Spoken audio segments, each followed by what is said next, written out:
1966년 8월 브라질 니테로이의 빈템 산 정상. 연날리기를 하던 한 소녀는 풀숲에서 기이한 장면을 목격하고 비명을 지르며 도망칩니다. 정장 차림의 두 남자가 나란히 누워 죽어 있었기 때문입니다. 출동한 경찰은 현장을 보고 경악을 금치 못했습니다. 시신은 부패 중이었지만 외상이나 다툰 흔적은 전혀 없었죠. 뙤약볕이 내리쬐는 산 정상임에도 그들은 정장 위에 방수용 우비를 겹쳐 입고 있었고, 무엇보다 두 사람의 눈 위에는 손으로 조잡하게 만든 납 재질의 마스크가 얹혀 있었습니다. 마치 무언가로부터 눈을 보호하려는 듯이 말이죠. 숨진 이들은 인근 도시에서 온 라디오 기술자 마누엘과 미구엘이었습니다. 두 사람은 가족들에게 부품을 사러 간다며 집을 나선 뒤 행방불명된 상태였죠. 그들의 소지품에선 빈 물병 하나와 수건, 그리고 소름 끼치는 수첩 하나가 발견됩니다. 수첩에는 정체를 알 수 없는 지시사항이 적혀 있었습니다. 오후 4시 30분 약속된 장소에 도착할 것, 6시 30분 캡슐을 삼킬 것, 효과가 나타나면 금속을 보호하고 신호를 기다릴 것, 마스크를 쓸 것. 그들이 삼킨 캡슐은 무엇이었을까? 그들이 기다린 신호는 누구의 것이었을까?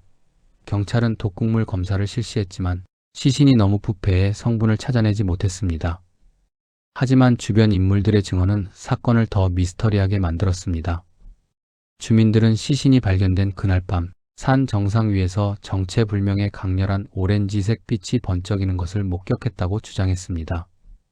실제로 숨진 두 남자는 평소 외계인과 교신할 수 있다고 믿는 심령, 과학 모임의 열혈 회원이었습니다.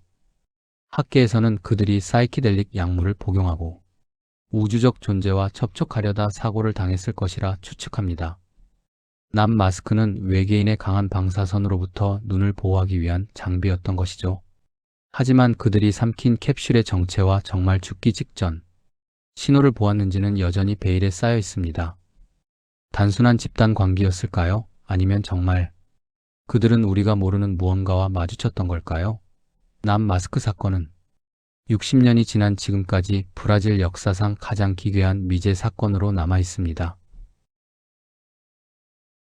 로스앤젤레스 최악의 우범지대 스키드로우 한복판에 위치한 악명 높은 세실 호텔. 희대의 연쇄살인마 리처드 라미레스의 은신처이자 수많은 사망 사건이 끊이지 않던 이곳에서 인터넷 역사상 가장 기괴한 미스터리가 일어납니다. 2013년 1월 홀로 여행 중이던 21살 엘리사 램이 이곳에서 감쪽같이 실종됩니다. 경찰이 공개한 그녀의 마지막 CCTV 영상은 전 세계를 충격에 빠뜨렸습니다. 영상 속 그녀는 다급하게 엘리베이터 버튼을 마구 누릅니다.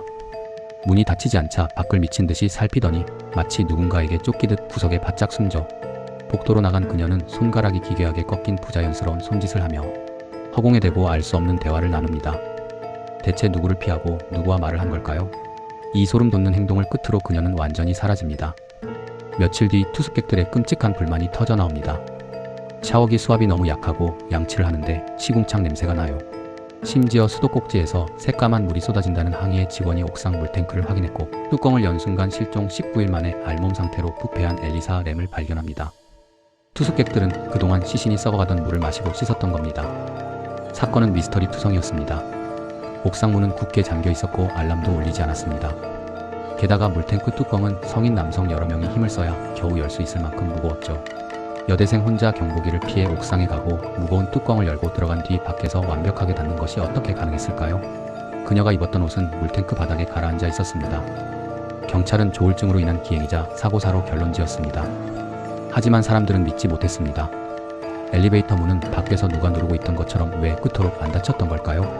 사건이 종결된 지 10년이 지난 지금도 수많은 사람들은 여전히 이 기괴한 영상 속에서 그녀가 남긴 마지막 구조 신호를 찾고 있습니다.